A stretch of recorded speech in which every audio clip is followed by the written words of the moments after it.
Buksan ang iyong mga mata, gumising na at magsaya. Kalimutan na ang problema, tayo na't magpuri kay Jesus. Buksan ang iyong mga mata, Gumising na at magsaya, kalimutan na ang problema. tayo na't magpuri sa Kanya.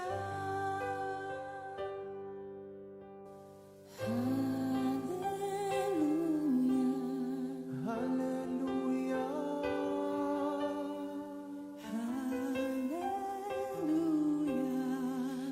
hallelujah,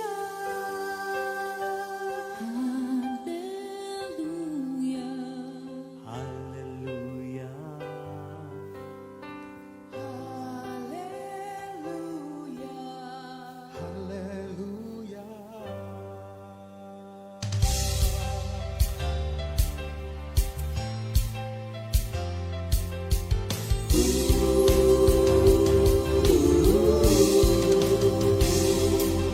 Buksan ang iyong mga mata, gumising na at magsaya. Kalimutan na ang problema, tayo na't magpuri kay Jesus. Buksan ang iyong mga mata, gumising na at magsaya. Kalimutan na ang problema, tayo na't magpuri sa Kanya. Hallelujah, hallelujah, hallelujah, hallelujah, hallelujah, hallelujah, hallelujah, hallelujah. Buksan ang iyong mga mata, gumising na at magsaya. Kalimutan na ang problema, tayo na't magpuri kay Jesus. Buksan ang iyong mga mata, gumising na at magsaya.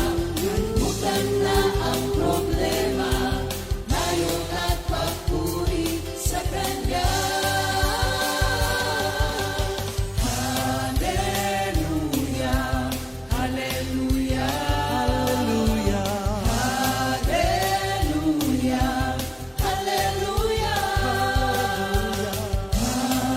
hallelujah,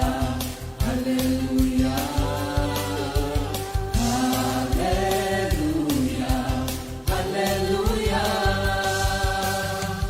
Di ka iiwan, di ka pababayaan. Pumapit ka, pumawit ka, at magpuri sa Kanya. Buksan ang iyong mga mata, gumising na at magsaya.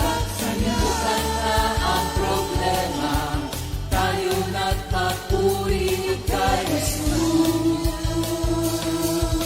Buksan ang iyong mga mata, gumising na at magsaya. Kalimutan na ang problema, tayo na't magpuri sa Kanya. Hallelujah, hallelujah, hallelujah, hallelujah, hallelujah, hallelujah. hallelujah, hallelujah. Sa iyong mga mata, gumising na at magsaya. Kalimutan na ang problema, tayo na't magpuri.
pasasalamatan siya araw-araw.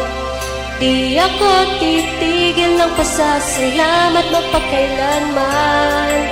Kadakilaan mo, O Diyos, aking ihahayag. Sa lahat ng tao'y pagsisigawan ko kabutihan mo.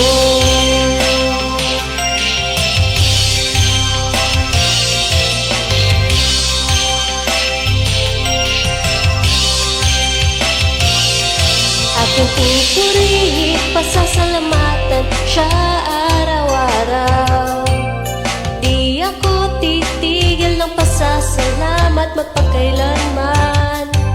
Kadakilaan mo, O Diyos, aking ihahayag.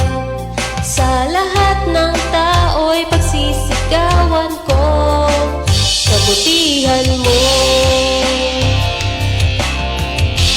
Araw man o gabi, ako'y nananalangin sa ating Diyos Ama na dumitindi.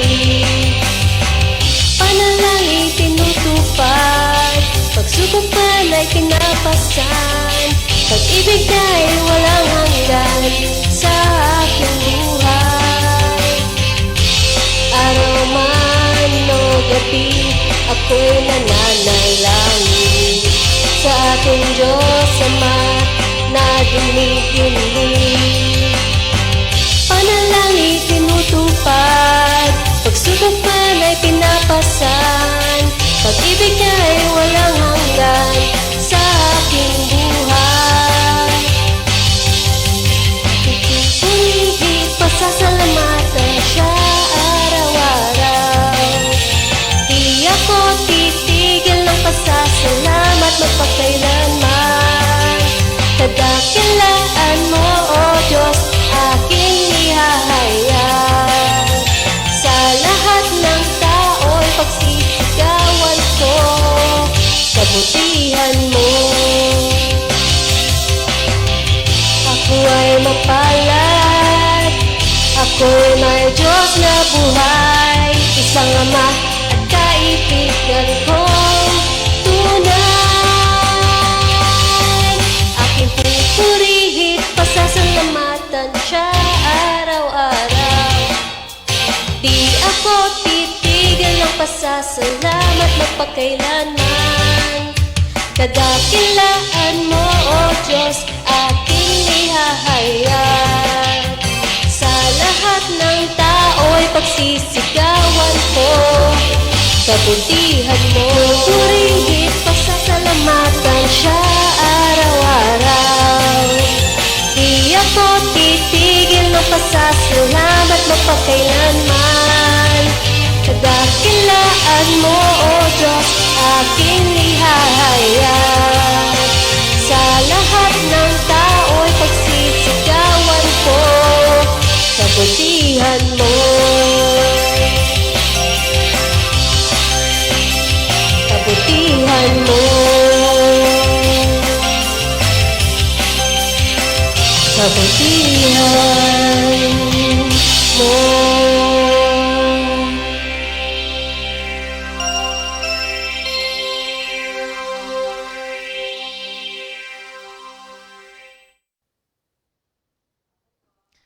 Good morning, Jesus! Blessed Monday, everyone! Thank you, Lord, po sa nakaraang linggo. Ayan. Glory to God for this wonderful Monday. Okay. Sige, Jam. Kamusta naman po kayo, mga kapatid?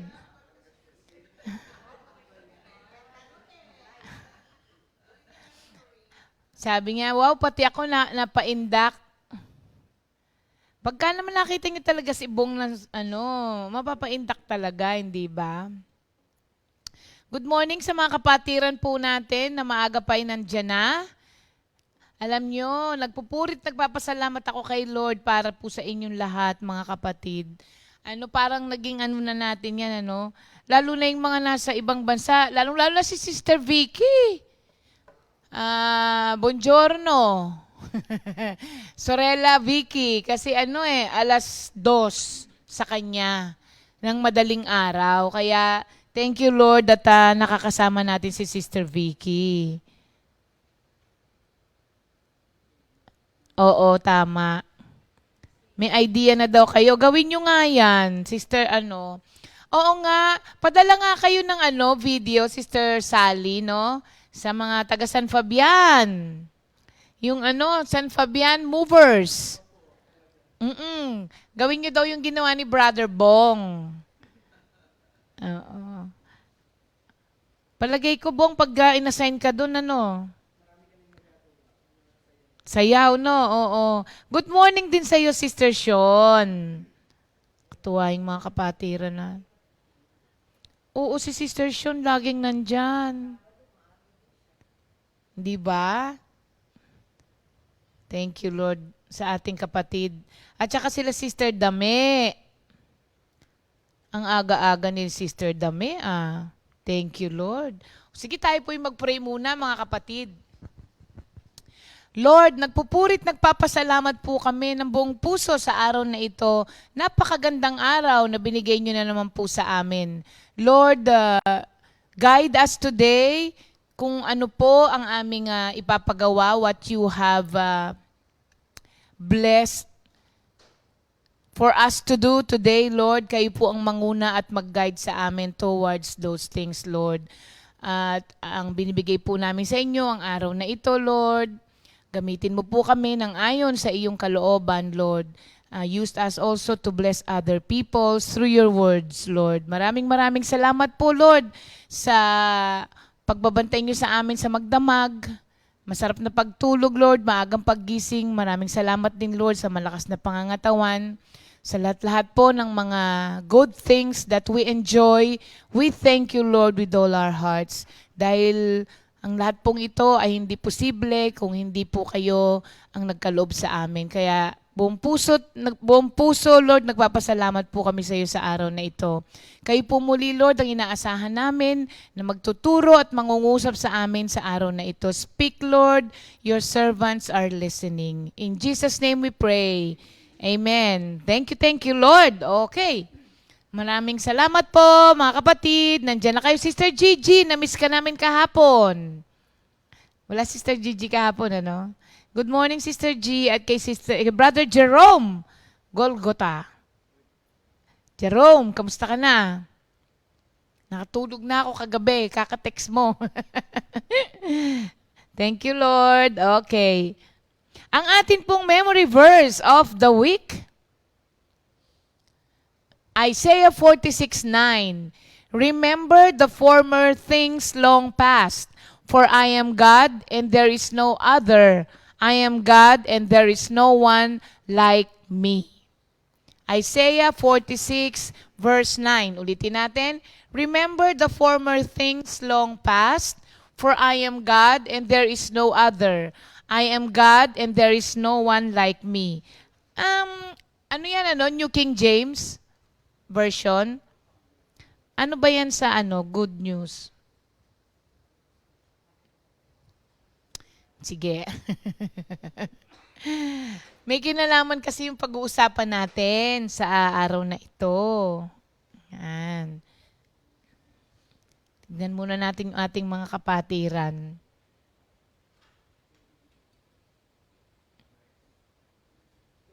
Good morning din sa iyo, Sister Rita.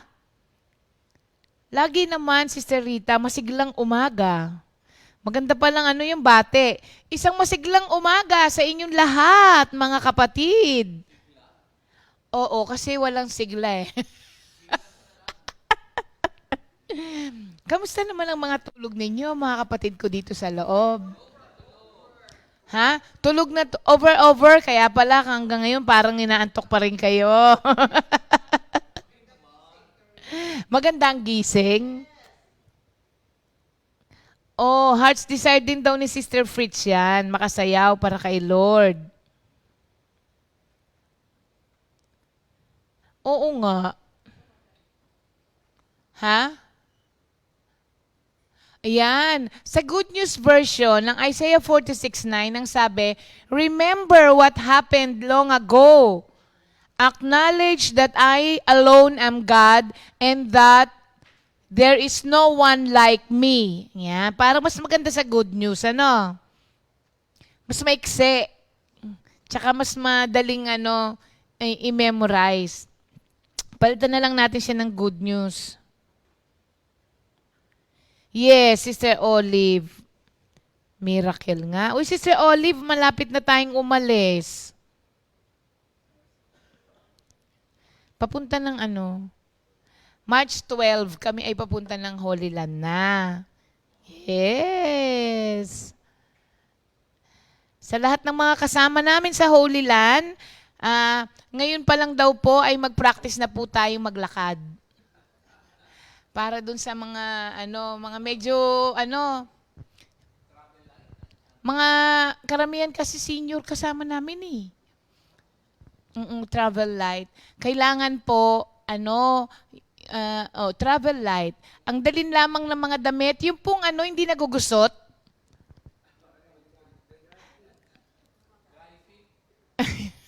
Hindi yung mga hindi nagugusot kahit na yun mong ganon, kahit i-wash mo. Wash and wear. Oo, kasi, palipat-lipat ng hotel eh. Kaya bit-bit natin lahat yung natin na yan, dala-dala natin.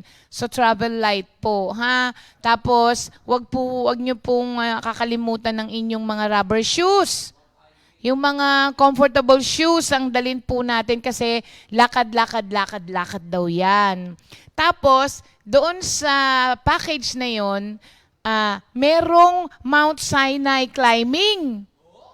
1 a.m. Madaling araw. Nakasakay sa camel. Marami daw pumupunta, maraming kumukuha daw niyang na yan. Marami ang nag-Israel. Nilalampasan, minimiss nila. Kasi madaling araw. Oo, buti nga ngayon may camel. Dati hiking daw talaga yun. Ngayon may camel naman, so matulog ka na lang sa ibabaw ng camel. Sayang kasi yung experience eh. Hindi ba? Di maakyat mo yung inakyat ni Moses. Sa paanan lang? Hindi.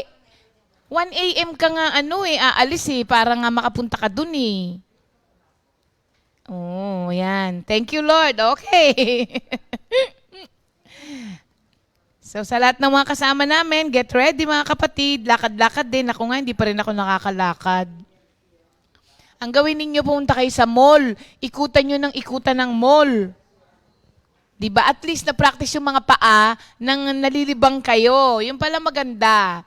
Para nalilibang kayo, ikutan nyo na ikutan ng mall. Ha? Baka bulsa? Hindi. Lakad-lakad lang. Ha? Okay. Thank you, Lord. Okay, mga kapatid. Naku, maraming salamat po, Sister Glo. Kailangan happy life.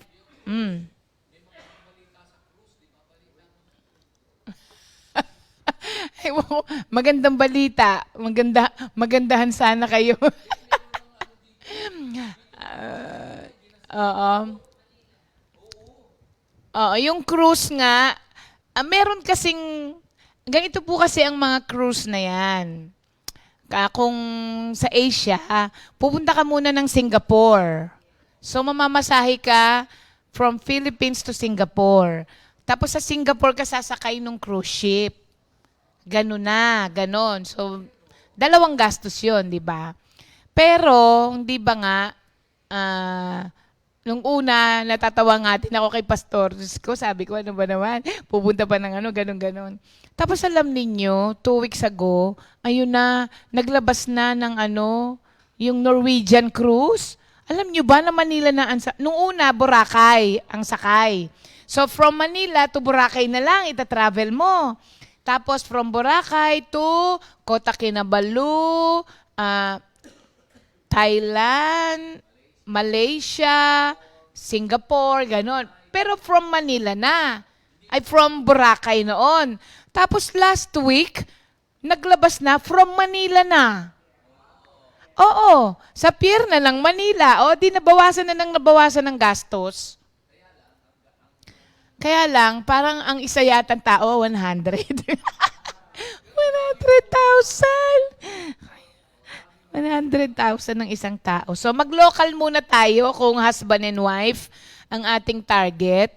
Hindi ba? Na, husband and wife. Pero dun sa mga bless na bless, pwede rin po tayong gumawa ng group tour naman. Yung tour lang talaga siya. Saan yan? Oh, may bago daw. $99 local lang. Doon muna tayo. Di ba? Oo, pwede. Palawan. Oo, Palawan ang ating kunin. Kasi nagpunta na tayo ng Boracay eh. O malay mo, meron namang Boracay tas Palawan, di ba? Why not? Choknat. O, dalawang punta na yon. So, pagpe-pray natin yan, mga kapatid. We will pray about that, ha? Kung ano ang kalooban ni Lord dyan. So, pwede na rin yun.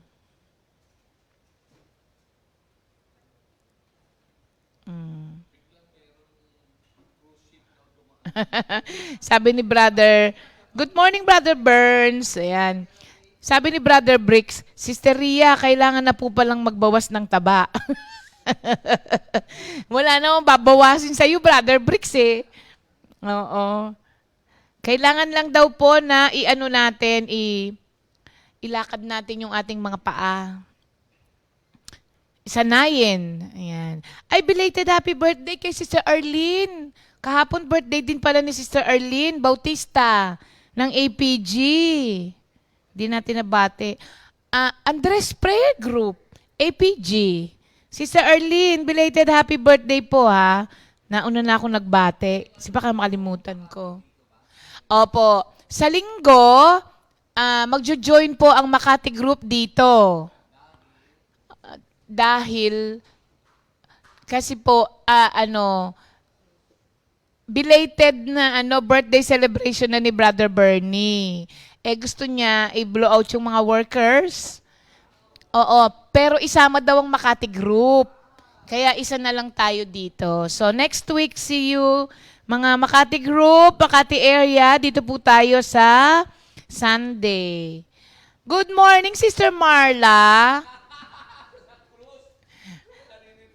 Naunahan ka ni Sister Sean.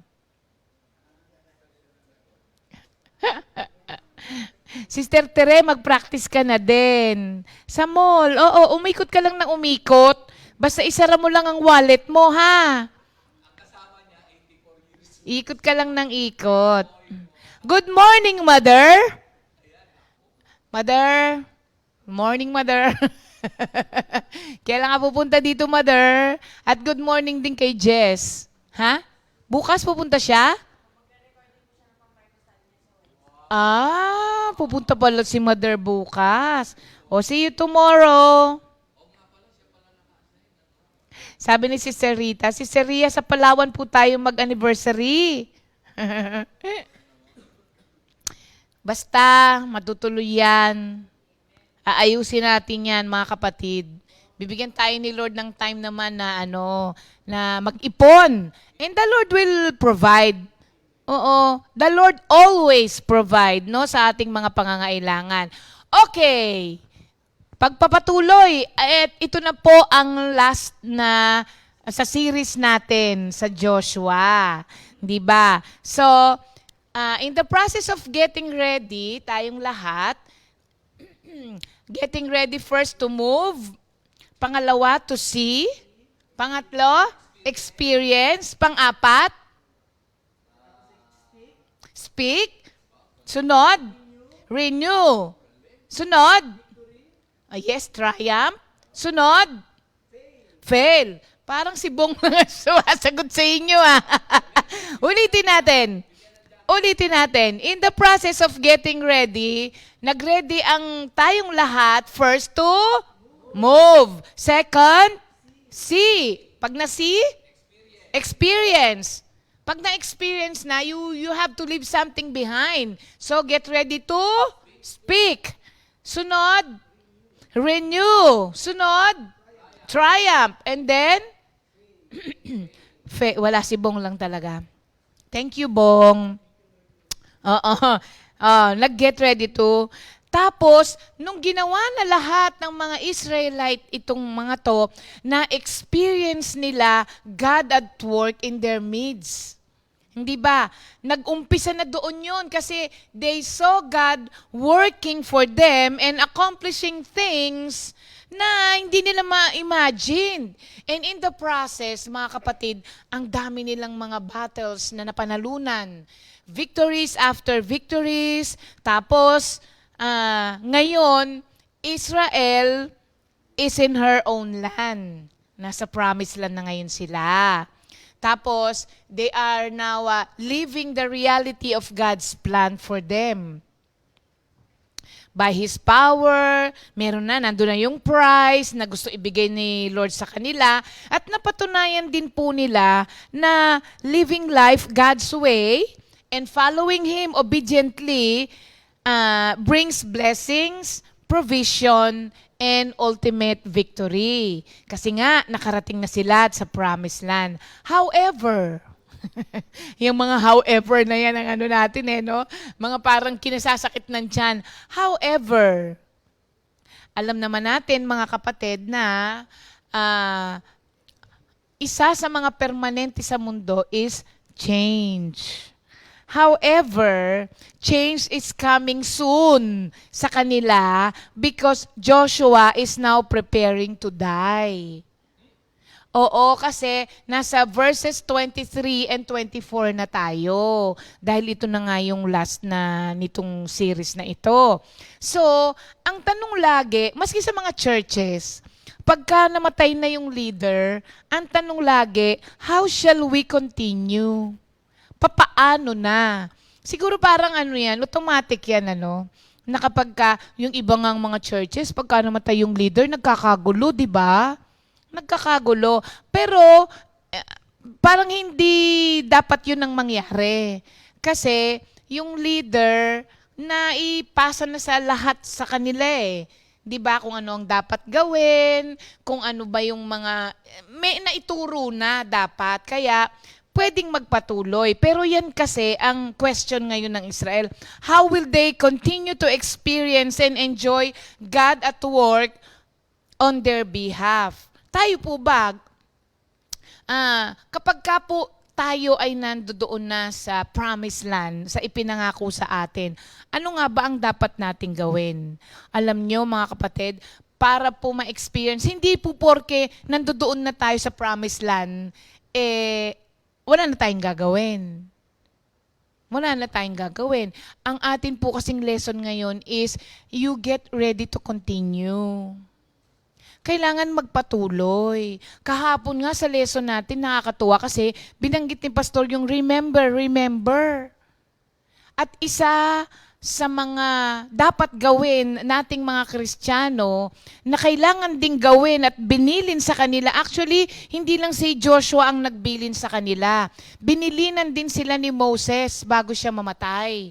Kasi alam niya kilala niya yung mga Israelites So, ang unang-una nating gagawin para mag-continue po tayo ay do not forget how you got to the place of blessing and possession. Very important po yan, mga kapatid.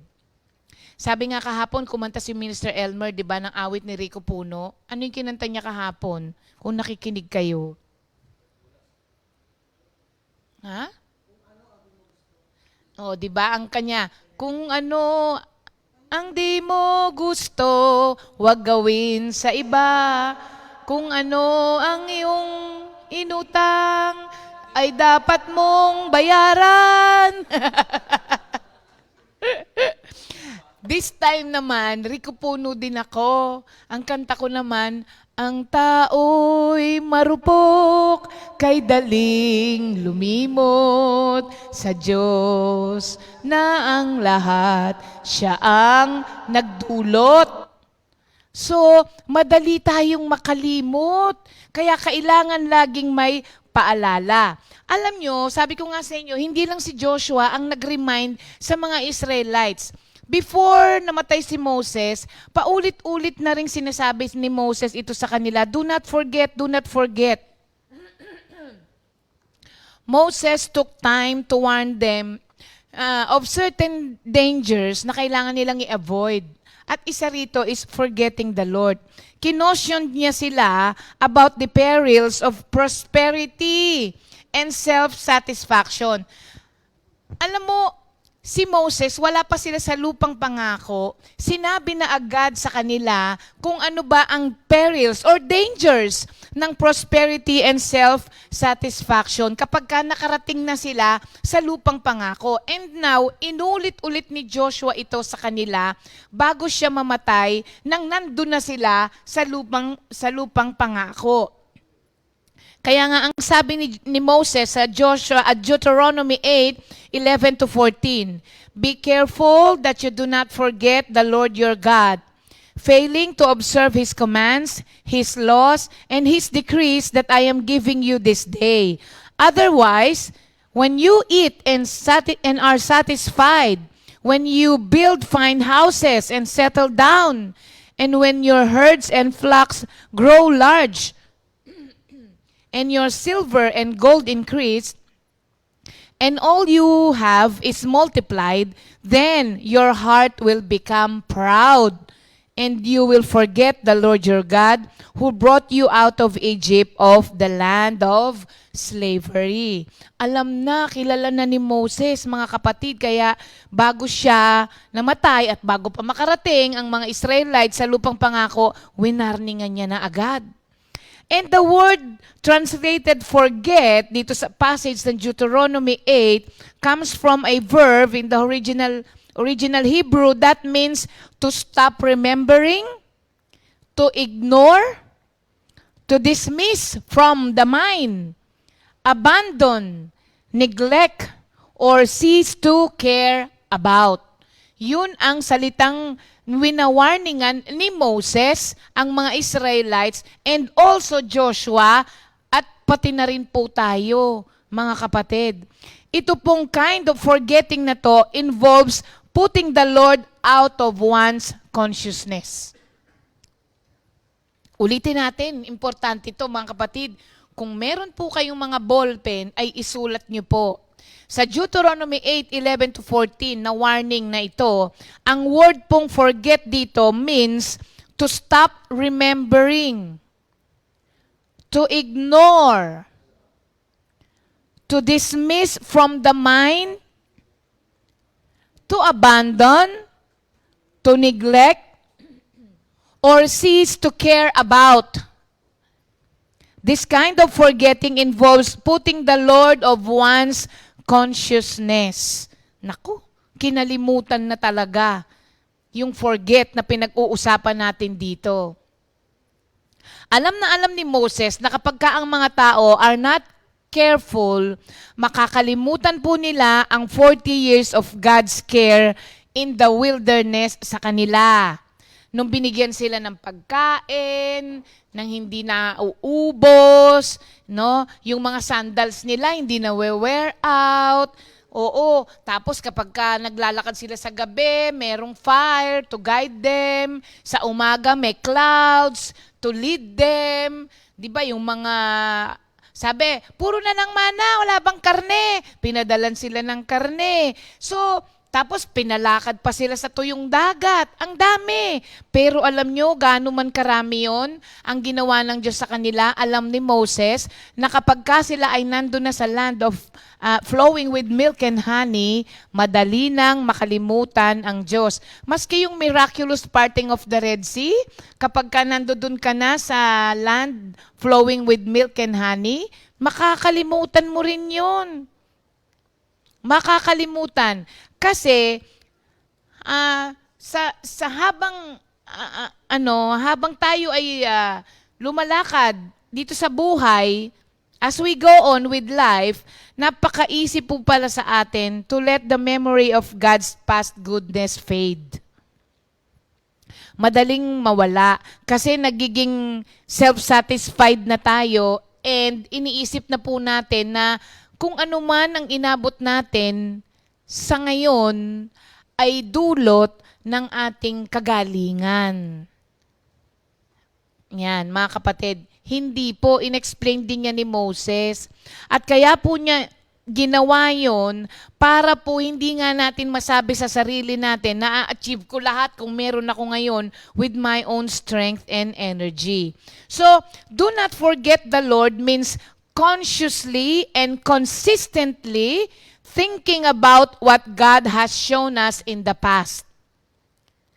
Do not forget the Lord means consciously. When you say consciously, sasadyain mo. Palagi po nating na-encounter yung word na yan, ano? Marami tayong mga bagay na kailangan nating sadyain. So, do not forget the Lord means consciously and consistently thinking about what God has shown us in the past, including His miracles of deliverance, provision, His abiding presence, His tender care, and His loving discipline. Alam nyo mga kapatid, sa totoo lang, parang kagaya rin naman tayo ng mga Israelita eh. Madaling makalimot. Meron ngang mga tao dati. Alam naman nila, kapag sinishare naman nga nila, dati ang buhay ko ganito lang, ganito lang. Ngayon, dinala na ako ni Lord dito. Pero nung sinasabi nila, habang sinasabi nila yon, hindi mo naman na sila makita sa gawain. Yung dating ginagawa nila para kay Lord, nawala na. Pero pag tinanong mo rin naman, alam naman nila na kapag kaya sila na sa kalagayan nila ngayon dahil kay Lord. Sabi dati, wala naman akong pamasahe. Ngayon, may sasakyan na ako. Pero bakit pag linggo, wala ka sa fellowship? Nasaan ka? Di ba? If you are not with the Lord, nasaan ka? Kung wala ka sa gawain, nasaan ka? Lalong-lalo na pag linggo. Mga kapatid, di ba parang minsan inaano natin, sinasabi natin, ako yung mga Israelita talaga, kung ako siguro nabuhay nung panahon na yun, na nakita ko na nagpart yung Red Sea, tapos yung mana, lumalaglag lang galing sa langit, for 40 years yun ang kinakain. Siguro it will change my life, forever, sasabihin mo. Sinasabi mo lang yun. Sinasabi mo lang yun. Kasi ngayon mga kapatid, hindi man ganun degree ang ginawa sa atin ng Diyos, ang dali mo rin namang nakalimot eh. Nung nandiyadyaan ka na sa kinalalagyan, nakalimot na. Dati, kahit na magkano lamang ang pera mo, dahil gusto mo sumunod kay Lord, talagang minsan yan na lang ang pera mo pero hindi mo pa rin gagamitin yung tithes mo, di ba? Kasi alam mo kay Lord yun eh. Kaya noon, kahit na kulang ang pera mo, o kaya may kailangan kang paglaanan nun, hindi mo papakialaman yung 10% kasi malinaw sa'yo na kay Lord yun. Bakit ngayon dumami na yung blessing mo, nakalimutan mo? Oo. Dahil ba sa malaki na masyado? Noon siguro madaling ibigay kasi nga konti lang. Kaya parang gusto mong sumunod kay Lord, hoping and praying na kapag ka naging masunurin ka, paunlarin ka ni Lord. Tapat si Lord. Ang nangako sa'yo ay tapat. Talaga naman, umunlad ka, pinagpala ka. Pero bakit kung kailan pinagpala, tsaka hindi ka na nagtatights? What happened? Ano na nangyari, mga kapatid? Kaya sa mga panahon na ito, para rin tayong mga Israelita, minsan, nakakalimot po tayo, mga kapatid. Madaling lumimot. Kaya kailangan ng paalala. So do not forget the Lord. Sa mga Israelita, ang kabilin-bilin na ni Joshua sa kanila, do not forget, ang sabi, how you got to the place of blessing. How you got to the place of blessing and possession. Kasi nakapasok sila sa lupang pangako by following God's direction and instruction. by following God's direction and instruction. Kasi alam nyo, mga kapatid, kung bakit ang kailangan nating sundin ay yung mga direction and instruction ng Diyos. Ang pamamaraan ng Diyos kasi are rooted in His power, in His knowledge and wisdom, at they are reliable as He is. Ulitin natin, ha? Ang mga instruction at direction ng Diyos are rooted in His power, in His knowledge and wisdom, and they are reliable as He is. Yung pamamaraan ng Diyos na gusto niya na sundan po natin are reliable as He is. Kasi ang salita niya at siya ay iisa. And they are reliable. Hindi kayo papahamak ng Diyos. Hindi kayo ipapahamak ng Diyos. Sometimes, sasabihin natin, minsan naman kasi, yung mga God's ways fail to make change, make sense. Sinasabi natin, oo naman po, ano naman ngayon? Ano naman ngayon kung ang mga instruction ng Diyos sa'yo, sometimes parang doesn't make sense. Kahit po ganun yun, tandaan natin, they are rooted in His power, wisdom, and knowledge. Kaya, reliable yan, mga kapatid. At napatunayan na yan ng mga Israelita. Tayo rin naman, mga kapatid, napatunayan na natin yan eh. Ilang beses na ba nating sinunod yung mga sinasabi natin na ito yung pamamaraan na tama? Katawa-tawa naman yung pinagagawa sa akin ni Lord. O ilang beses din po tayong pumalya nung sinunod natin kung ano yung mga gusto natin. Paulit-ulit din naman eh. Babalik din tayo sa pamamaraan ng Diyos. So napatunayan yan ng mga Israelites. Pangalawa, kailangan wag nilang makalimutan that they entered the promised land, they defeated their enemies, and obtained God's prize by believing, trusting, and relying upon God. Hindi lamang po following God's instruction and direction. Dagdag pa natin dito, kailangan tayo ay magtiwala and rely upon God. Alam nyo, ang Israel, they came to embrace this truth na ang Diyos walang gusto para sa kanila kung hindi ang lahat ng mabuti. At napatunayan nila yan that by trusting and relying upon God, lahat ng ipinangako ng Diyos sa kanila ay natupad. Kaya nga, ni-remind sila ni Joshua. Sa chapter 23, 1-3, sabi niya, "For the Lord your God is He who has fought for you." Tapos sa 23:14, sabi niya ulit, "Not one thing has failed of all the good things which the Lord your God spoke concerning you." Nakita niyo yung pagpapaalala niya, ni-remind niya, paulit-ulit. Basahin niyo po ang chapters 23 and 24. Alam niyo, pag binasa niyo yon, bago nagbigay ng tagubilin sa kanila si Joshua, nilitaan niya muna sa kanila ni Joshua kung ano ang ginawa ng Diyos sa inyo.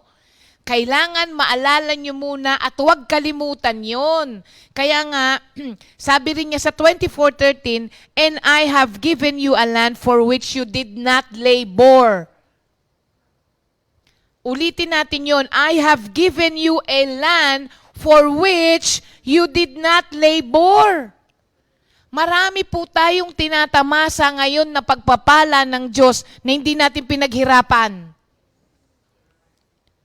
Pero, yun na nga hindi natin pinaghirapan pero ang lakas ng loob natin minsan nakalimutan ang Diyos. Hindi mo na nga pinaghirapan yun, binigay na nga sa'yo, pero nakalimutan mo pa rin ang Diyos. Di ba tayong mga manggagawa, nalulungkot tayo, di ba pag may nakita tayong sa inaalagaan natin na nung pinagpala, nawala?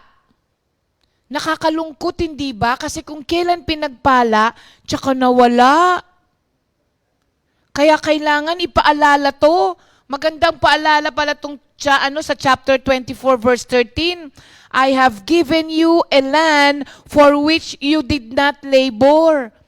Mga kapatid, ang kinalalagyan mo ngayon, walang kinalaman ng galing mo at karunungan mo. Ang Diyos ang may gawa, kaya ka nandyan. Tapos kakalimutan mo ang may dahilan, kaya ka nandyan. So magandang paalala to sa atin, mga kapatid. Magandang paalala to sa atin. Kasi alam nyo, nakakalungkot talaga na merong mga tao na alam mo yung pinagmulan. Di ba tayo? Kasi tagal na nating magkakasama eh. Alam mo yung pinagmulan. Alam mo kung saan nanggaling. Tapos, yung journey nila, habang sila ay lumapit kay Lord at naglingkod kay Lord, yung journey nila, naging kasama natin at kasama tayo dun sa joy na na-experience nila nung pinaunlad ng Panginoon. Pero nung umunlad na, nakalimot. Tuloy minsan, di ba para ngayon, pagka merong mga lumalapit sa atin na sister, brother, pag-pray mo naman ito. Pag nakuha ko to, naku, malaki yung tithes ko. O kaya, pag-pray naman natin na makukuha ko ng sasakyan. Kasi alam ni Lord ang puso ko. Gusto ko madala ko lahat ang mga ka-members, yung mga kapatiran, pag-fellowship para marami. Binigyan ni Lord. Oh, nasaan paglinggo yung van mo? Sister, sayang yung kita eh. Malakas kasi ang rentahan pagka Saturday and Sunday. O, nasaan na yung pangako mo kay Lord? Dati wala ka namang van. Ngayon meron na. Pero nakalimutan na. Ang masaklap doon, kung pati siya, wala na. Kaya alam nyo, nakakatakot din minsang ipag-pray kapag milyones ang pinagpe-pray. Di ba may mga millions na pinagpe-pray yung mga kapatiran natin? Alam nyo, madali po tayong masilaw sa ganyan. Ilan na po yung mga tumawag sa amin? Ko, Pastor, ipag-pray natin ito. Tandaan ninyo mga kapatid, lahat ng quick money, may catch dyan. Milyones. Madali tayong masilaw. Oo, lagi naming sinasabi, teka lang po muna. Yun, sasabihin natin sa kanila na gano'n, no? So, madaling makalimot talaga. Ang galing nga nung awitin, siguro kaya sumikat yun. Ang tao'y marupok, kay daling lumimot sa Diyos na ang lahat siya ang nagdulot. Huwag tayong makalimot, mga kapatid. So,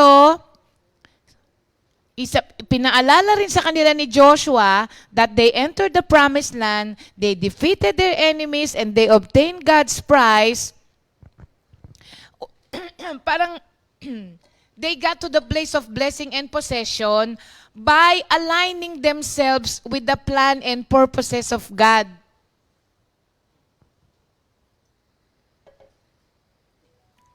By aligning themselves with the plans and purposes of God. Sa amin pong mga manggagawa, lingkod ni Lord, meron kaming iisang testimony nung kami po ay tinawag ni Lord para maglingkod sa Kanya. Iisang testimony kasi lahat tayo nagpapatunay na nung tinawag tayo ng Panginoon para maglingkod sa Kanya, nag-turn around yung buhay natin. For the better. Hindi ba? Bakit ganun ang nasasabi natin? Kasi finally, na-align na natin ang ating sarili sa kagustuhan ng Diyos, yung path na pupuntahan natin. Not necessarily the path na in-expect mo na ipapadaan sa'yo ng Diyos. Pero, andun yung joy po natin eh. Kasi pag inalign mo na ang sarili mo doon sa mga plano ng Diyos sa'yo, saan ka man dalhin nun, may kalakip na kagalakan yun. Kahit dumanas ka man ng paghihirap along the path, may kagalakan yun na kalakip yun. Iisa ang testimony natin doon. Tama ba ako mga manggagawa, mga kapatiran? Iisang testimony tayo doon. Pero, meron tayong mga kasamahan na made the same testimony na umalis. Natagpuan na eh, inalign na eh. So kapag na-align mo na ang sarili mo sa purposes of God, kung may ibang way ka pa na gustong tahakin other than that way, for sure, hindi i-bless ng Diyos yun. Kasi He will not bless the things that He did not ordain. Ang i-bless lang niya ay yung mga bagay na inordain niya for us to do.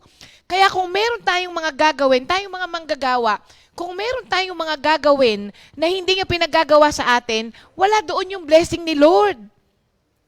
Tignan ninyo, ilan na po yung mga umalis sa atin? Ang dami ng sinubukan na trabaho. Hindi ba? Andun pa rin sila. Simula nung umalis sa gawain, andun pa rin lang. Wala, hindi, andun lang. Bakit? Kasi ang tinatahak po natin, yung landas na hindi naman binless ng Diyos o inordain ng Diyos, natahakin natin. Tandaan po natin yan, mga kapatid. Kung hindi ka po inordain ng Diyos to do things na yang mga ganyan, huwag mong asahan yung pagpapala niya dyan. So sa kanila, na-obtain nila yung kanilang mga dapat i-obtain by aligning themselves with the plans and purposes of God. Ang maganda rito, ang Diyos intended to complete what He had started long ago pa, mga kapatid, with the man named Abram Panganon. Pinangako niya yon at God intended to finish that pangako. Ang galing nga kung si Lord lamang ay kagaya natin, nung nagmurmur na ang mga Israelites at ang dami ng mga ginawa against Him, kung ako si Lord, binago ko na rin ang plano ko Para dun sa mga Israelita, di ba, lagi natin sinasabi, buti na lang hindi tayo si Lord. Si Lord, kahit na ano pa yung mga ginawa ng mga Israelites, tinapos pa rin niya ang pangako at ang plano na ginawa niya from the start kay Abraham pa. Talagang he carried it through, mga kapatid, yung plano na yon. So sa atin din pong buhay ngayon, gawin natin yung i-align natin ang sarili natin sa mga purposes ng Diyos sa buhay natin para nandoon yung blessings niya. Pangalawa, do not forget why. Okay, nung una, do not forget how. Pangalawa, do not forget why you are at the place of blessing and possession. Ito ang medyo madaling kalimutan ng mga tao. Why you are at the place of blessing and possession. Ngayon, ang mga Israelita ay nasa kanilang pinangakong lupa na sa kanila ng Panginoon.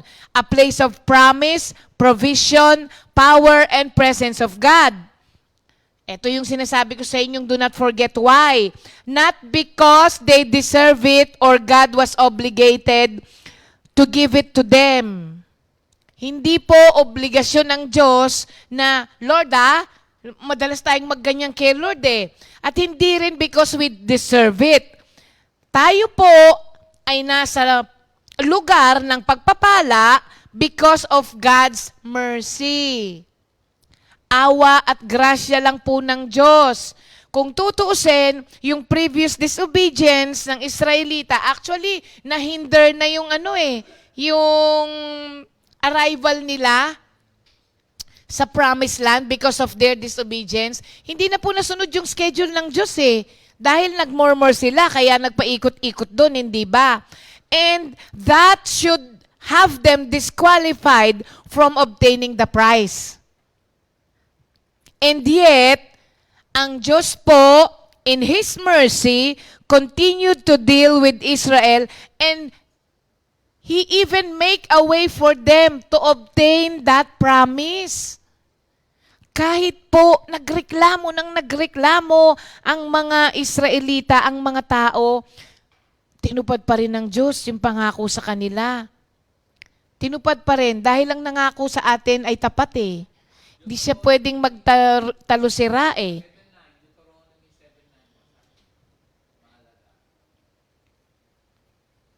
Deuteronomy 7:9.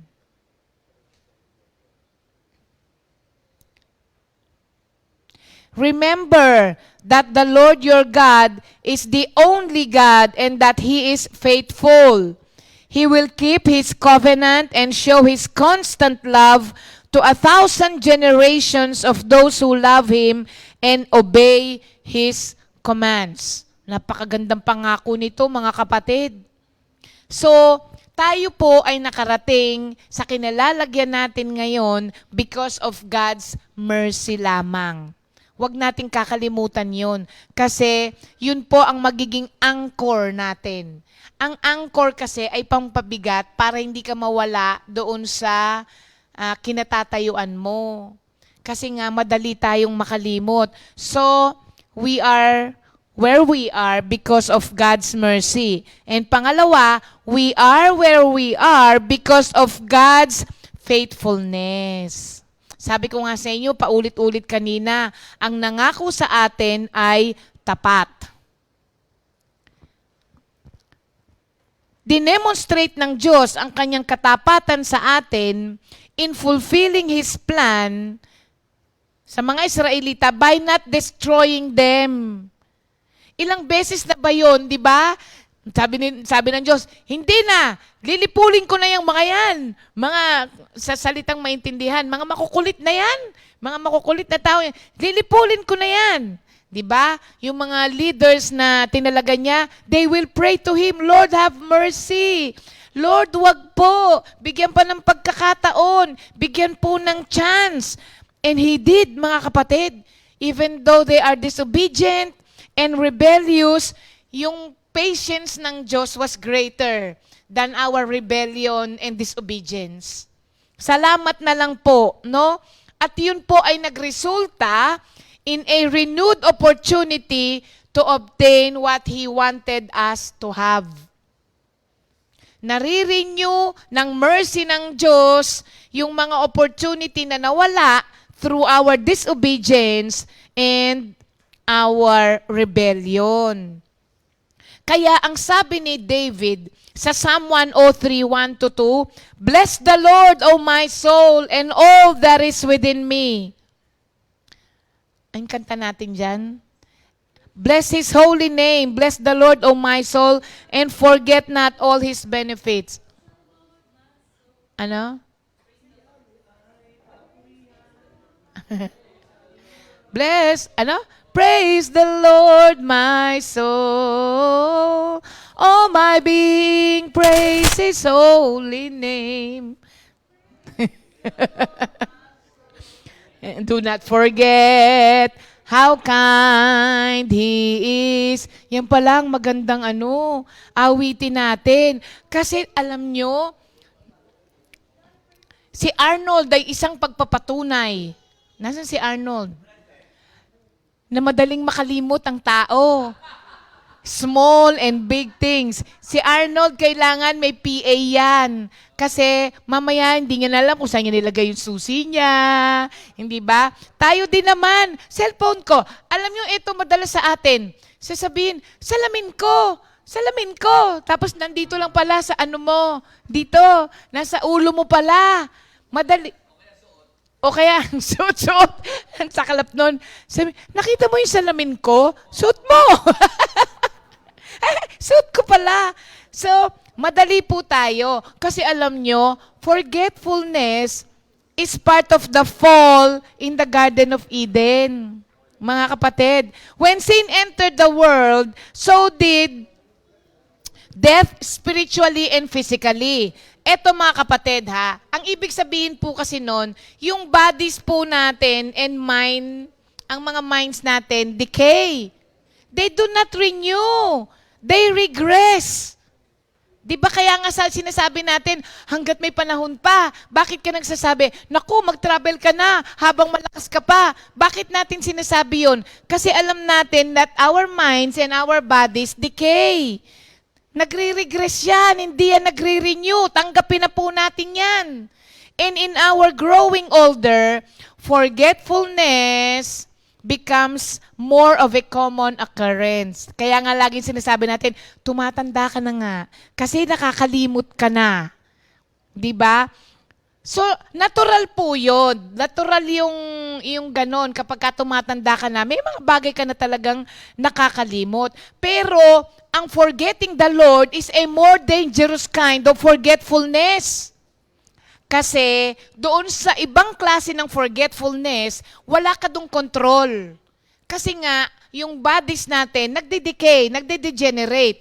Ang ating kaisipan, degenerating. Hindi nagre-renew yan, nagre-regress yan. Wala kang control doon. Yung iba naman nagkakaroon ng disease like Alzheimer's disease. Hindi ba? Wala silang control doon. Hindi man nila gustuhin, nakakalimot sila. O pagpasensyahan nyo na si Kuya Ernie, wala na siyang control doon. Yun na yung kind of forgetfulness that we have no control of. Kasi nga, may kinalaman na yan sa ating katawan. Pero, forgetting the Lord is something you have control. Kailangan pipiliin mo, and yun ang dangerous kind of forgetfulness, mga kapatid. Kasi, yung forgetting the Lord, ikaw ang nag-allow for it to happen. Inalaw mo yung sarili mo eh. Sa paanong pamaraan? Other things have occupied your thinking.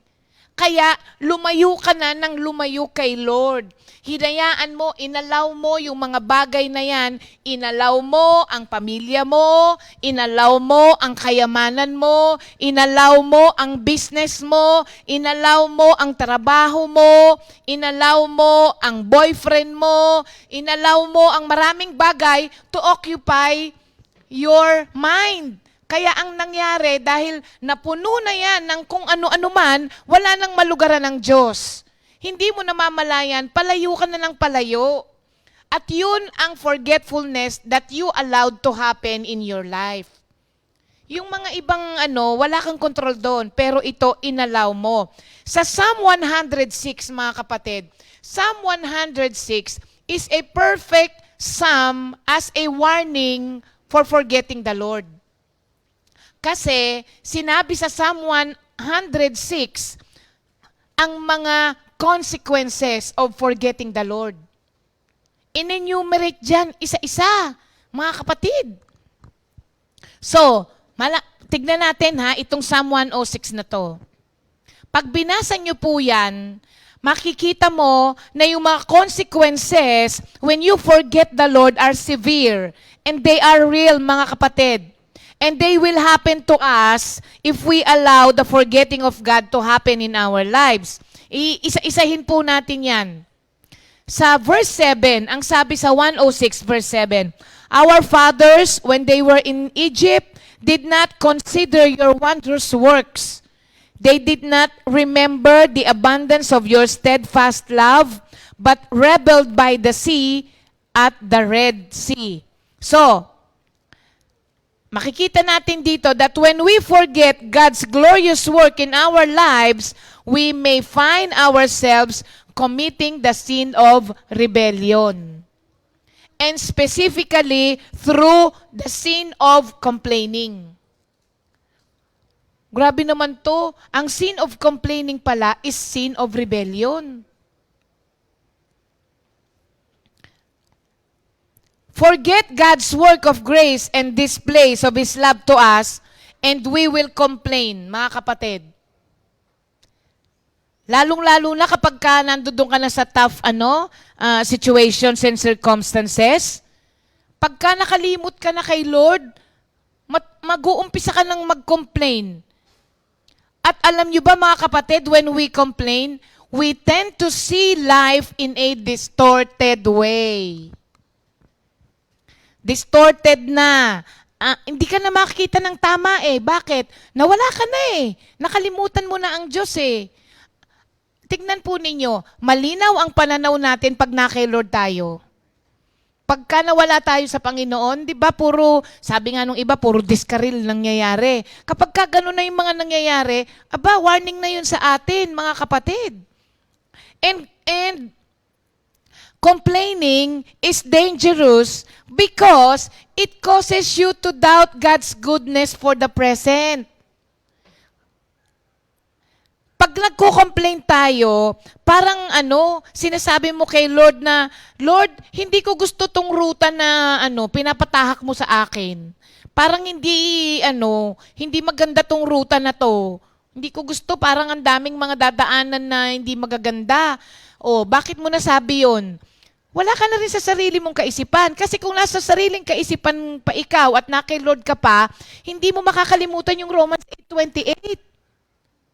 That in all things, kahit na mahirap man yan, God will work for your good. Dahil nakalimutan mo na ngayon, wala ka na kay Lord, nakalimutan mo na yon, magrereklamo ka na. Ano ba naman? Ang hirap-hirap naman ito. And this is the danger of complaining, mga kapatid. When we complain, physically, tignan ninyo, when you complain, you increase your levels of cortisol, also known as the stress hormone. Tignan ninyo to. Natawa nga ako nung nabasa ko to. Sabi, when you complain, you increase your levels of cortisol, also known as the stress hormone. Chronically high levels of cortisol can lead you to a variety of health problems, including increased risk of depression. Kay Kuya Ernie yun. Digestive problems, sa akin yun. Sleep issues, sa akin yun. Higher blood pressure, sa akin din yun. And even increased risk of heart disease. Hindi pa ako yun, pero pag hindi ako tumigil, akin na rin yun. So mga kapatid, yun ang danger of complaining. Kaya you still want to complain? Huwag tayong magtaka kapag hindi na kayo nakakatulog. Tataas na yung BP po ninyo, mga kapatid. Depression, tulog ng tulog. Kasama rin yun. Di ba? One sign of depression is tulog ka ng tulog. Dapat gising ka, tulog ka ng tulog. Pareho extreme yun, di ba? Yung iba, dapat natutulog na sila, pero gising pa. Yung iba naman, dapat gising, tulog ng tulog. Huy, sabi mo sa katabi mo, may depression ka ba? Kasi dapat gising, natutulog eh. May tinanong si Arnold sa katabi niya, mukhang natutulog, may depression ka ba? Lagot ka, Nold. Pag ikaw tulog lagi dyan, sasabihan kita, Nold, depressed ka ba?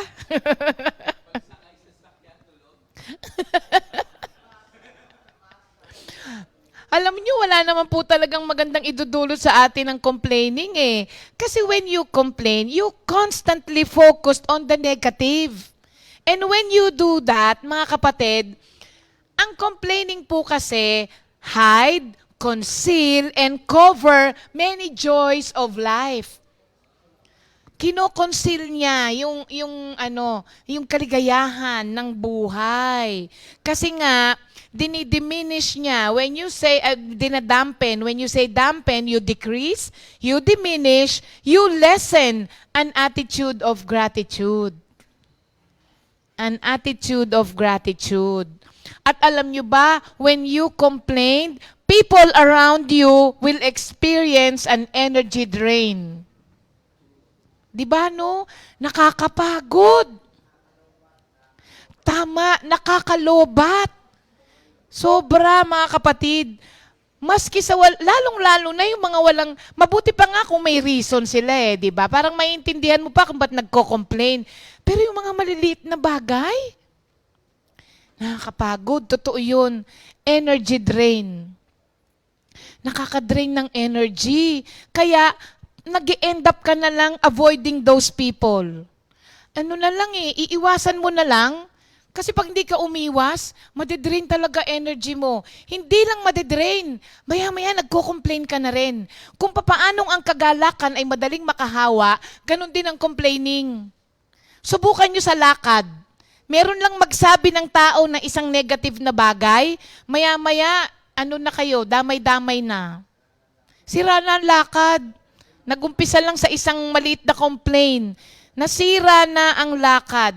Alam nyo, mga kapatid, it's okay to feel na parang life has treated you badly. Kung may mga masasamang nangyari naman, ayos lang yun na maramdaman mo yun. Ha? Ayos lang yun na maramdaman mo yun. Okay din na minsan malungkot ka kasi may mga frustrating and disappointing things na nangyayari sa buhay mo. Ayos lang po yun na malungkot ka.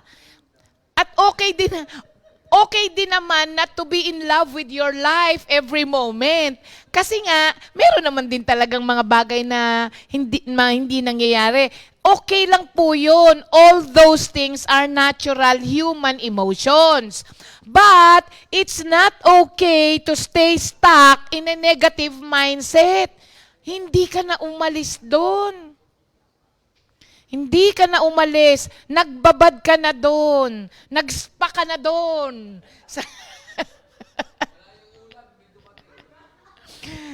Sabi niya, anong oras na? Wala pa yung ulam. Pag dumating na yung ulam, di mo na may enjoy kainin. Kasi nagreklamo ka na eh. Lalo na kapag sinerve sa'yo yun sa platito. Di ba? Oo, biro mo, umorder ka ng bangus belly. Kumakain na lahat ng mga kasama mo. Tapos, wala pa yung bangus belly mo. Uuwi na, wala pa. Tapos, ang sabi, tapos chinarge pa. Chinarge pa sa sabi, hindi mo na nga sinerve. Chinarge mo pa ako. Tapos sabi, kasi po, wala na kasi nung unang in-order. Kaya nga, kayo ang nagsabi nun, di ba wala yung unang order ko? Pinalit ko. Oh. Dumating. Sinerve sa platito.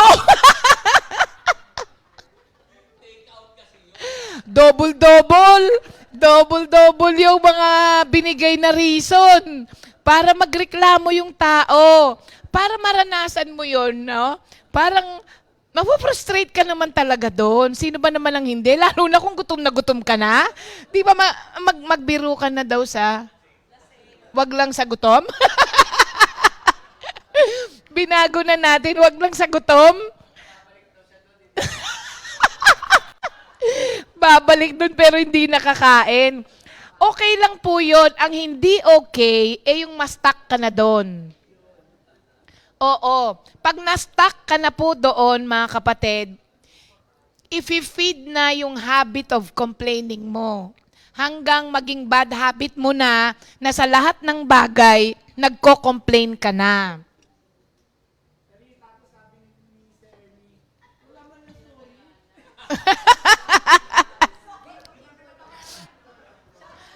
Hoy, Bong, nagbanggit ka ng pangalan, ha? Anonymous ang sharing ko, ha? Nagbanggit ka na ng pangalan.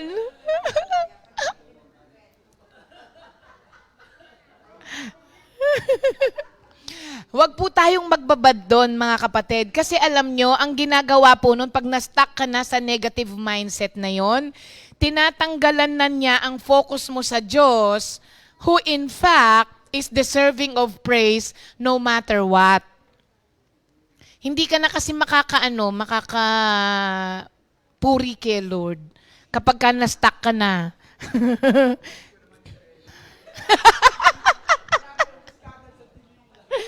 Oh, naubos naman niya eh. Na-enjoy mo naman.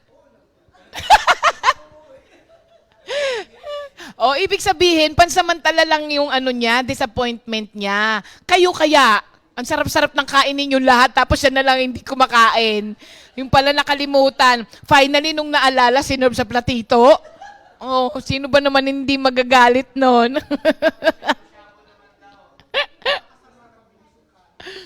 So, ang Diyos po, gusto niyang i-transform yung ating mga puso at isip para po, so that we can live our daily life with an attitude of rejoicing and praising. Kasi that is the right way of living. Yung lagi ka pong may attitude of rejoicing and praising. So, kapag kinokontrol natin yung ating mga kaisipan and intentionally try to break the habit of whining, yan, malulugod ang Diyos sa atin yan. At tayo rin po ang makikinabang. Pangalawa, okay lang. Kailangan ko lang matapos. Tatlo lang naman ito. Psalm 106, sa verses 13 to 15 naman. Sabi niya, but they soon forgot His works. They did not wait for His counsel, but they had a wanton craving in the wilderness and put God to the test in the desert. He gave them what they asked, but sent a wasting disease among them. Okay. The second consequence of forgetting God is the development of impatient heart. Tayo po, kapag hindi makapaghintay for God to act, we grow weary at yung pong yun nagre-result sa impatience. Kapag ka po itong kasalanan na ito ay naukit na sa atin, unkind and impulsive speeches comes forth sa ating mga bibig, hurting people, even those we love. Kapag nawala na tayo ng pasensya, kasi yung frustration and irritation, nasa yun na kapag impatient ka. Di ba? Kunin natin ulit yung example. Sabi na, ba't ba ako na ano dito? Hindi, totoo yan mga kapatid. Kasi na-frustrate ka na so may irritate ka na talaga. Kaya, hindi na rin maganda yung mga salita na lalabas sa'yo kapag ka ganun. Totoo yun.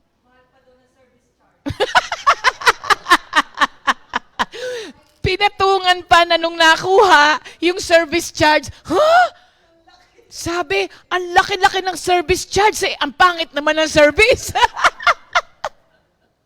Nakita ba ninyo mga kapatid? Kapag ka-frustrated ka na, lumalabas na sa bibig natin ang mga damaging salita. And thereby, damaging our testimony also. Diba? Hay, si minister. Dahil sa bangus. Hindi lang yon, sample lang yon. Dahil nangyari lang yung oo. Pero sa ating araw-araw na buhay, nadadamage po yung ating testimony. Kapag ka-impatient na, kasi nakakapagsalita na ng Alam nyo ba na impatience is a child of our pride and unbelief? Oo, anak pala yan ng pride. Ang impatience. Kasi it rises out of our frustration na we cannot control what happened to us and when will it happen. Yun talaga yun. Hindi mo makontrol yung mga nangyayari sa'yo.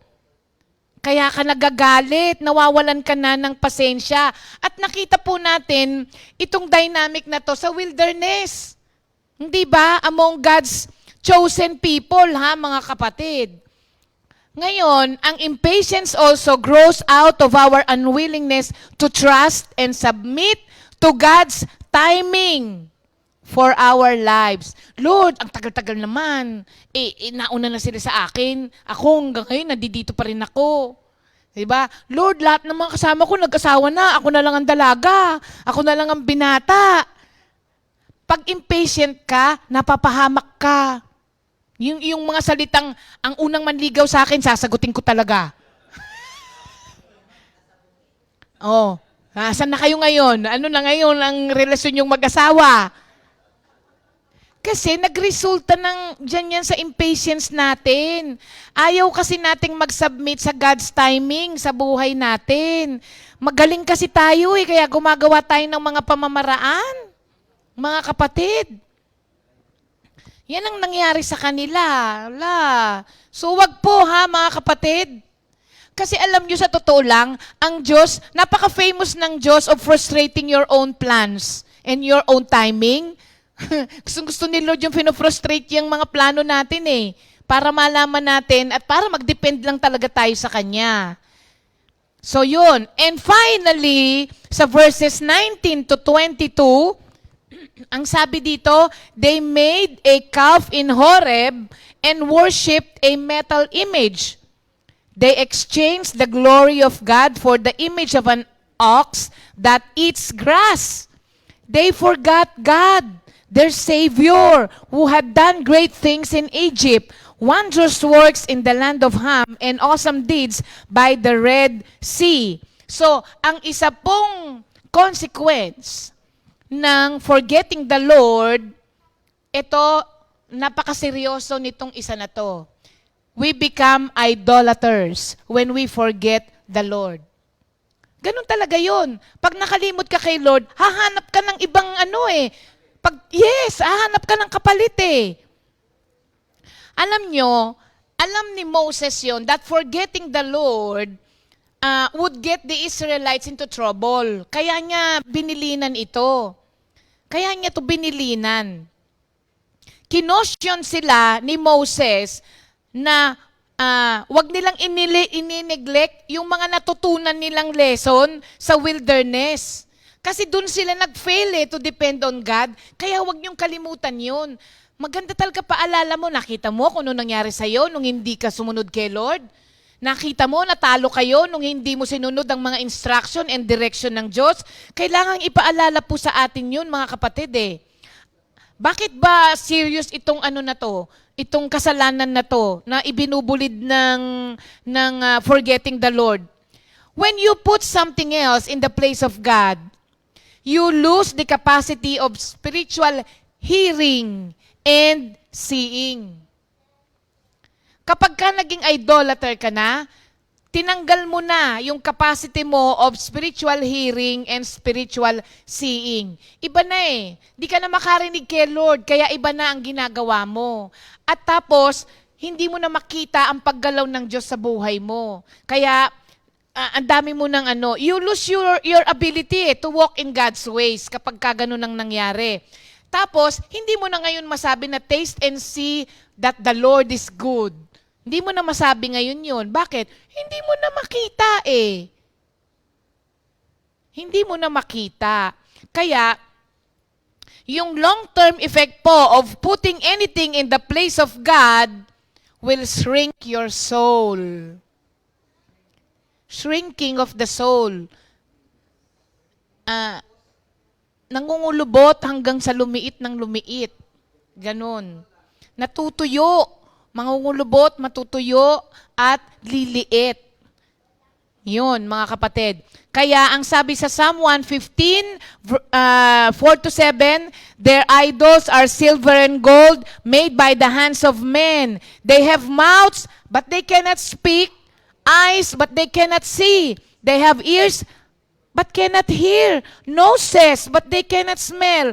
They have hands, but cannot feel. They have feet, but they cannot walk. And yet, doon natin inilalagay ang ating trust and reliance. Okay, mga kapatid. Ang punchline dito, kaya sinabi tong Psalm 115 verses 4-7, pag tinuloy nyo po kasi sa verse 8, ang sabi, when you put things in place, in the place that belongs to God, ang punchline dito ay nasa verse 8 ng Psalm 115. Those who make idols will be like them. And so will all who trust in them. Oh, ayan. Yun ang punchline nun of forgetting the Lord and putting someone else or something in place of God. You will be like your idol. Gustong-gusto naman yan nung iba. Kung idol nung si Robin Padilla, nagiging kamukha ka na ni Robin Padilla. Sabi nila, ang pinag-uusapan po natin ditong idol, yung mga bagay na ipinalit mo na dapat ang Diyos ay nandoon. Ano-ano yon? Trabaho mo, pamilya mo, kaibigan mo, ano pa? Kayamanan mo, business mo. Dapat ang Diyos ang nakatrono, nakasentro, pero hindi na. You put something else in the place of God. Kaya po mawawala po talaga sa atin yung hindi na tayo makakarinig kay Lord, mga kapatid. If we are not worshiping the one true God, you will worship someone or something else.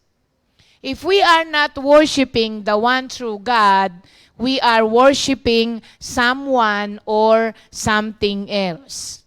Kaya mga kapatid, never forget. Do not forget the Lord. So, na topic na pag-usapan na natin ngayon, do not forget. Ano yung una? How. Pangalawa, do not forget why. And tomorrow, we will discuss what. Do not forget what will keep you. What will keep you at the place of blessing and possession. Bukas na natin itutuloy yan, mga kapatid. Thank you, Lord. Happy birthday kay Brother Jordan Balanggi! Happy birthday, Jordan! Kay Sister Chona Matulak. Happy birthday, Chons! Kay Sister Camille Grace. Apo ni Nanay Verhenes. And happy birthday kay Attorney Roy Magturo.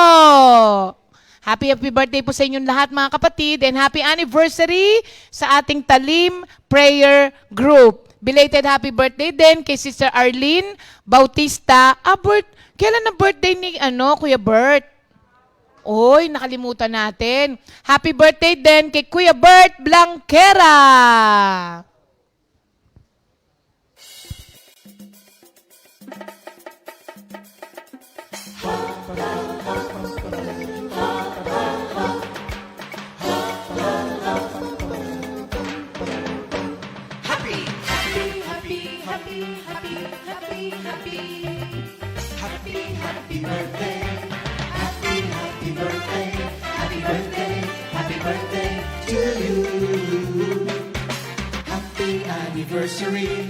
Happy anniversary, happy anniversary. Happy anniversary. May the good Lord bless and keep you, may the Lord's light shine upon you. Happy anniversary to you. Happy birthday to you.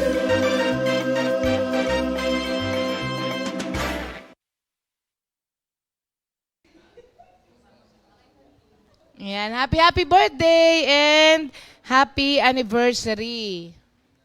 Para po sa ating repeat new song of the week, Author of Salvation by Brother Darwin Datu, music by Brother Daniel. Ang arrangers nito, Brother Daniel, Brother Don, and Brother Alan. Performed by instruments. Kasama dyan si Maki, no?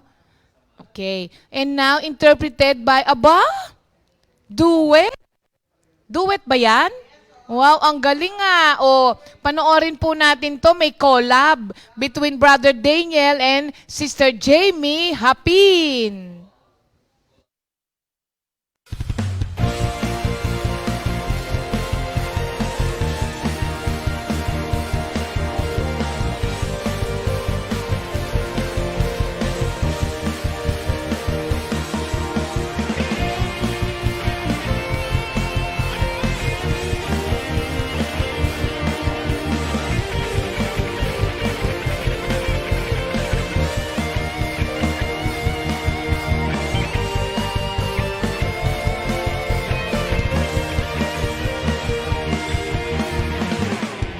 If we need compassion, if we ask for mercy, seeking out for forgiveness for all the fault we committed, we can turn to Him, only to Him.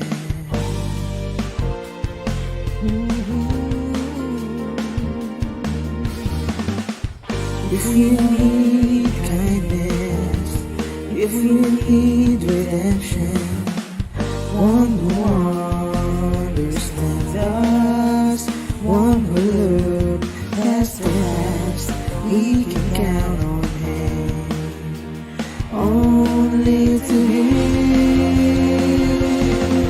Our God, our Savior, our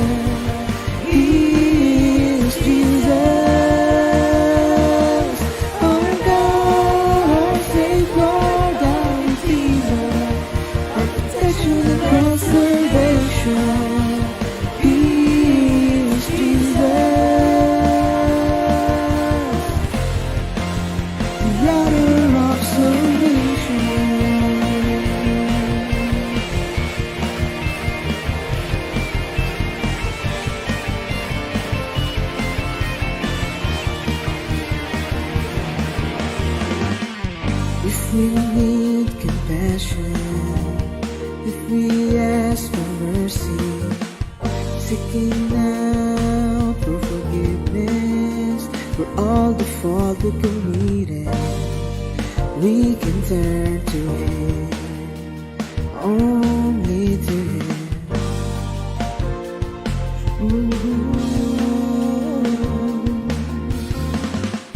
If we need kindness, if we need redemption, one who understands us, one who look past the past, we can count on Him, only to Him. Our God, our Savior, our Redeemer, our protection and preservation, He is Jesus. Our God, our Savior, our Redeemer, our protection and preservation, He is Jesus, the author of salvation.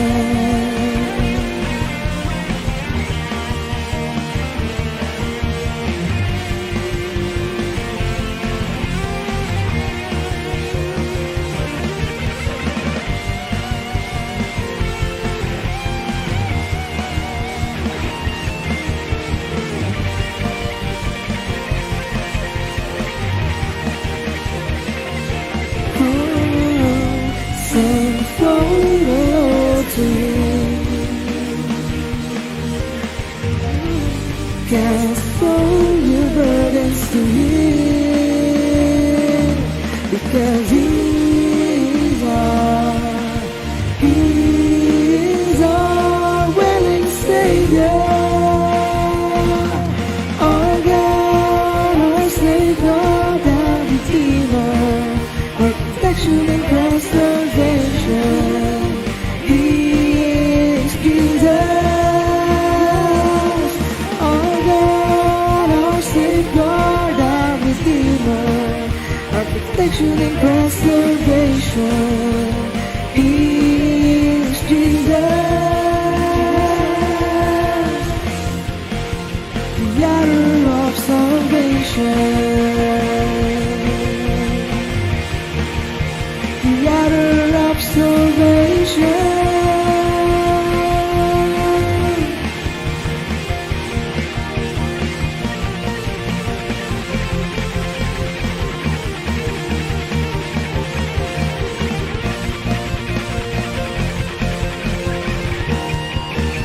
The author of salvation.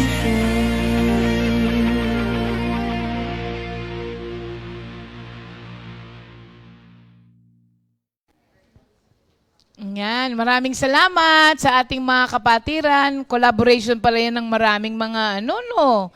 Thank you, Lord, sa ating mga kapatiran, ano? Si Daniel, ha? Oo, taga Chicago pa yung drummer natin, si Don. Taga Mendes naman yung gitarista, si Maki Pogi. Si Alan, oo, ang nagbe-bass. Hindi lang keyboard, ha? Yan, thank you, Lord. Sabi nung ating mga kapatiran, basahin ko yung ilang comment, binigyan ng anak pero nawala sa gawain ng Diyos, nakakalungkot pero totoo, sabi niya. Tapos, sabi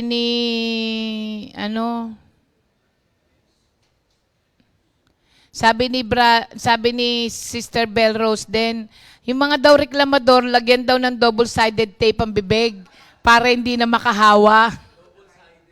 Oo.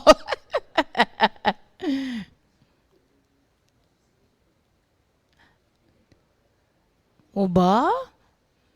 Yung mga iba gusto pala ng cruise. Oo, yung cruise sa Kalbaryo daw.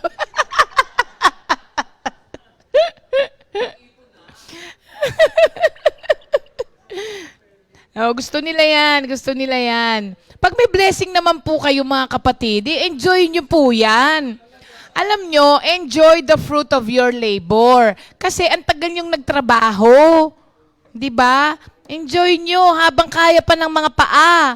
Darating ang araw, gugustuhin nyo pong sumama pero hindi na kaya ng mga paa. Hindi na rin kaya ng bulsa. So habang pwede, sabi ni Brother Patrick, ang mga reklamador daw lumulubog sa lupa.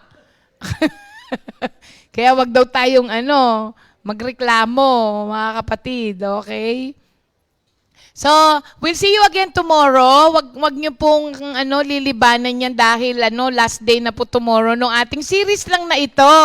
Ang pagpapatuloy. Sa susunod, may ibang series na naman tayo na i-discuss. Pero itong Joshua na to, hanggang bukas na lang. So, we'll see you again tomorrow, mga kapatid. God bless you. Sa araw na ito, walang magrireklamo.